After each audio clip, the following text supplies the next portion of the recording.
So the state of the nation has never been worse.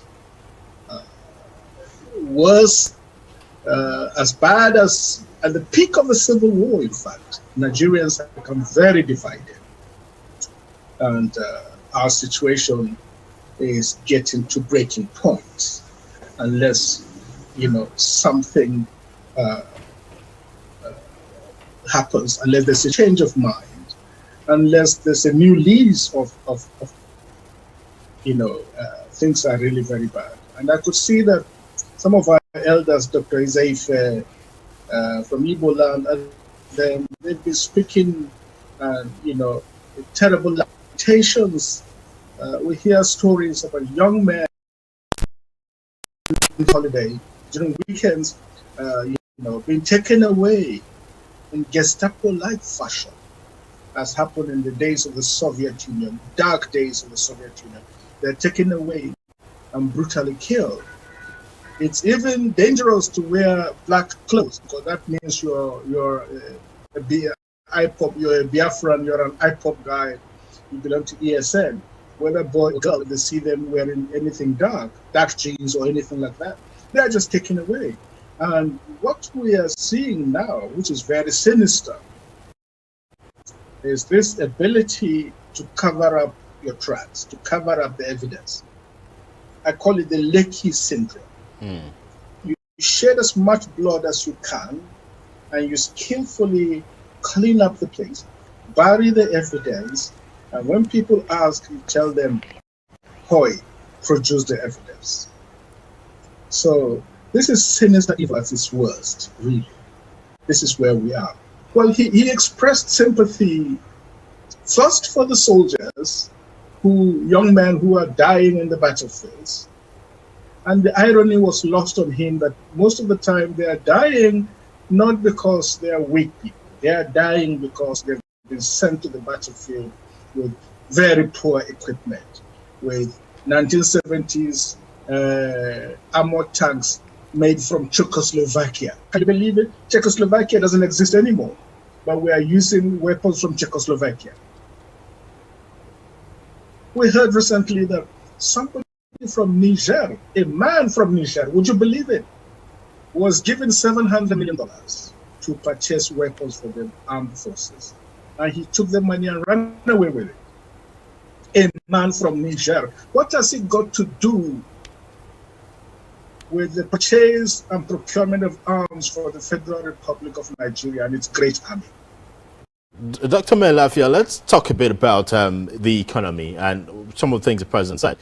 I mean, what was noteworthy and made headlines was the president's claim that his administration in the past 2 years, we're talking 2019 till 2021, has been able to lift over 10 million Nigerians out of poverty. But how do you put that into context, Dr. Mailafia, when you look at the statistics we have? I mean, these are empirical statistics from the National Bureau of Statistics. 32.5% unemployment rate as reported by the NBS, inflation at 18.12%.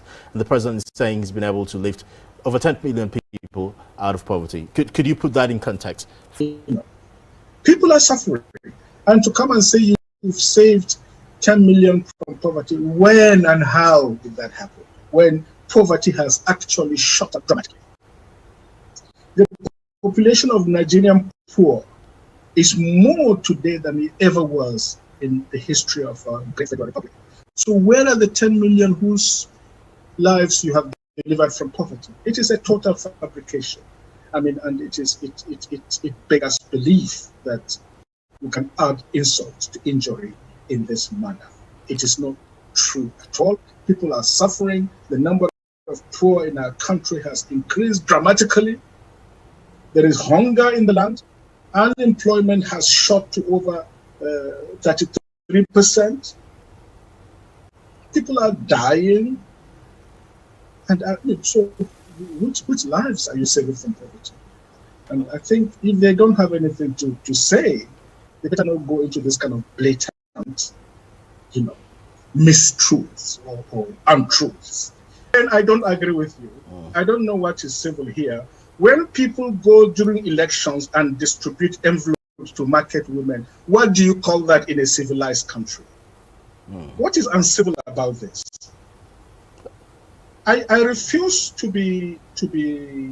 I'm talking in terms of language, Dr. Mailafia. Let's and I'm being very civil. Let's talk. We're talking language now. Some of the words Yes. you're using is not. You've use the word stupid. That's not proper on television. Let's keep it civil. That's what I'm saying. Let's move on. What are some policy reversals you would love to see to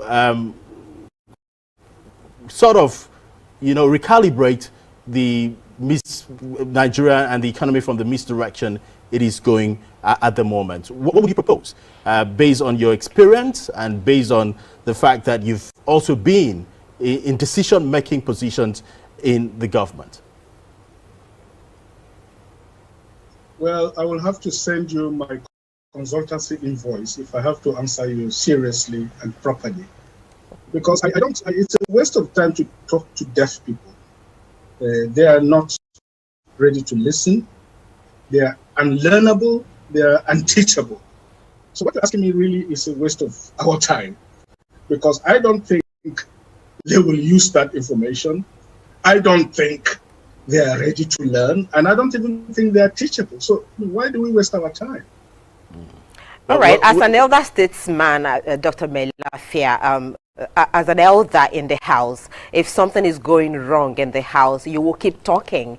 If there are children in the house who are probably you think are not listening to you, you don't keep quiet. You keep talking and keep, trying to direct them. And I believe that is what we want you to do on this program today. Probably you never can tell. Today might just be the day the government will hear you, hear your solutions, and take action.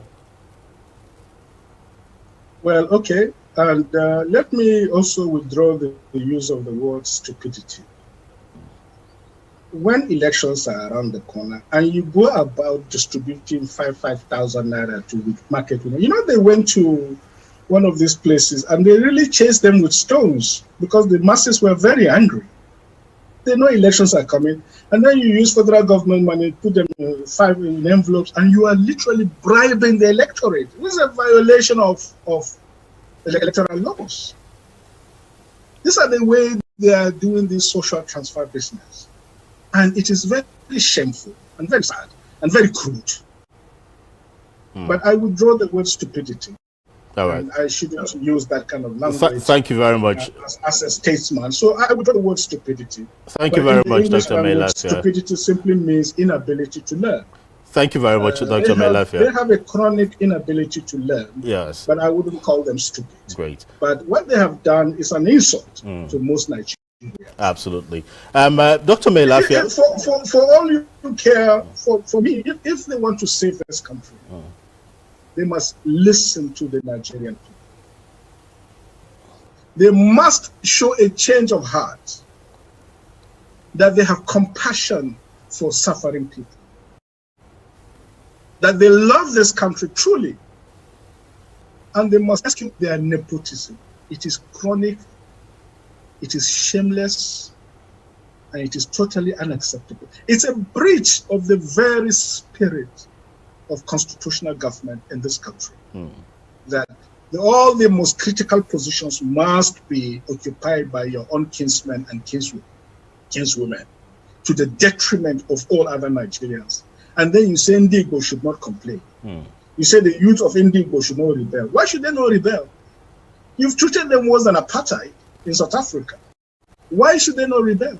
And then you go about killing innocent people.